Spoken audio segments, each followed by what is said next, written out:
رسول دنیا سے چلے گئے. خدا کی قسم مظلوم ترین ہستی کائنات میں رسول خدا اور امیر المومنین ہے. اول مظلوم بخدا امیر المومنین. یعنی کہ جب روایتیں پڑھتا ہے انسان دیکھتا ہے تو امیر المومنین یعنی کہ آدمی کی سمجھ میں نہیں آتا کہ ہو کیا رہا ہے. نہج البلاغہ پڑھو دیوانے ہو جاؤ گے, سمجھ میں نہیں آئے گا ہوا کیا. زیارتیں پڑھو امیر المومنین کی, سمجھ میں نہیں آئے گا کہ ہوا کیا. وہ ہستی امیر المومنین کہ جس سے امام صادق زیارت کے لیے جا رہے ہیں تو کہہ رہے ہیں فَكُن لِي شَفِيًا, اے مولا علی. امام صادق فرما رہے ہیں میری شفاعت فرمائیے. اب بچا کیا,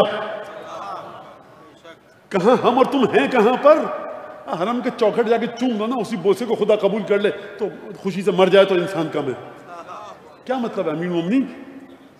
درک کرو اس محبت کو, اپنے وجود میں اتارو, اپنے خون میں اتارو, اپنی اولاد کو منتقل کرو امیر المومنین کی محبت کو, کہ کس طرح سے ولایت کے ذریعے تمہاری اولاد پروان چڑھے. اپنے بیوی بچوں کو اشربو فی قلوب اولادکم حب علی بن ابی طالب, علی بن ابی طالب کی محبت کو اپنے بیوی بچوں کے دل میں رکھو مت. مولانا فرماتے انڈے لو ڈالو اپنی محبت علی بن ابی طالب کو.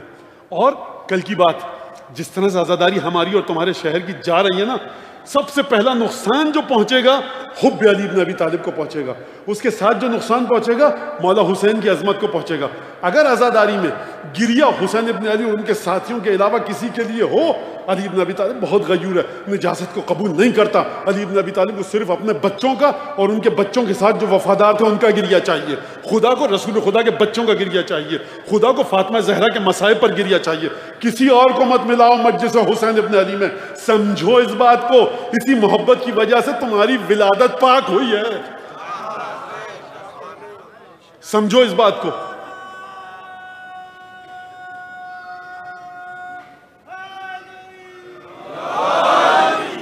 یہ چھوڑو ان سب باتوں کو.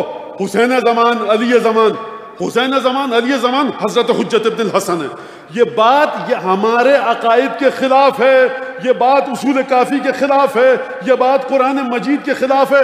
ابو الفضل عباس کو امام حسین نے علی زمان نہیں کہا.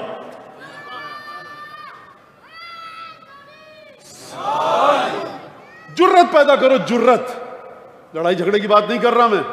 جہاں پہ یہ باتیں ہو رہی ہیں خاموشی سے چپل اٹھاؤ, پہنو اور نکل آؤ. طہارت جتنی طہارت ہو, جیسے ہی زمزم کے ساتھ قطرہ ملا نجاست کا زمزم نجس. سمجھو اس بات کو. یہ جو چیزیں بات آپ کو بتایا جا رہا ہے یہ بالکل غلط چیز ہے. ہمارے عقیدے سے اس کا کوئی تعلق نہیں ہے. ہاں کہیں پر فیکٹریاں لگی ہوں, ہر دور میں ایک امام بنانے کو بناتے رہیں. ہمارا پہلا امام اسد اللہ الغالب امیر المومنین علی بن ابی طالب, آخری حجت ابن الحسن. سمجھو اس بات کو.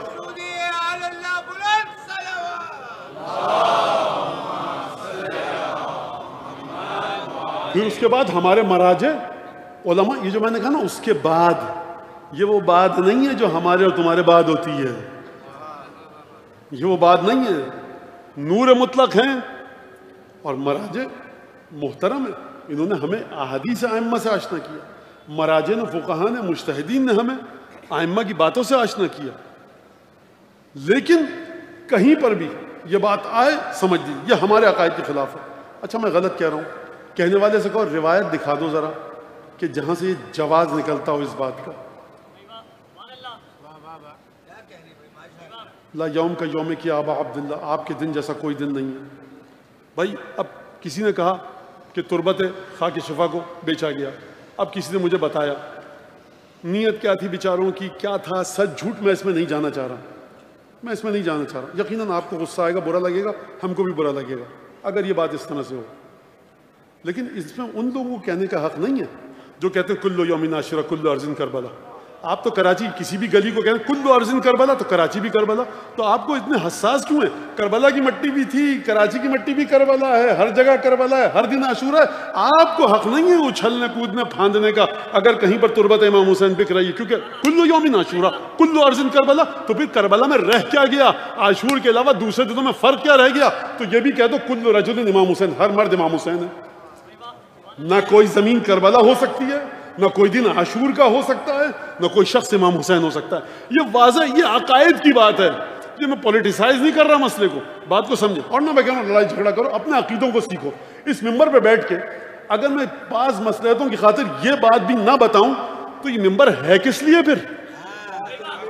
اگر نسلوں کی تربیت نہ ہو حسین، لیکن یہ اس کے ساتھ ساتھ قطعاً کسی مرجع کا، کسی عالم کا، کسی ہمارے فقہا میں سے کسی کا بے احترامی نہ ہو. آپ کو کسی مرجع کا فتویٰ پسند نہیں آ رہا، عزادار کو کسی بے احترامی مت کیجئے، برے الفاظ سے یاد مت کیجئے. اس کے پاس اپنے دلائل ہیں، اس نے ایسا فتویٰ دیا جو آپ کو پسند نہیں آ رہا، آپ کو حق نہیں ہے اس کے بارے میں برے لفظ استعمال کرنے کا. درود بھیجیں.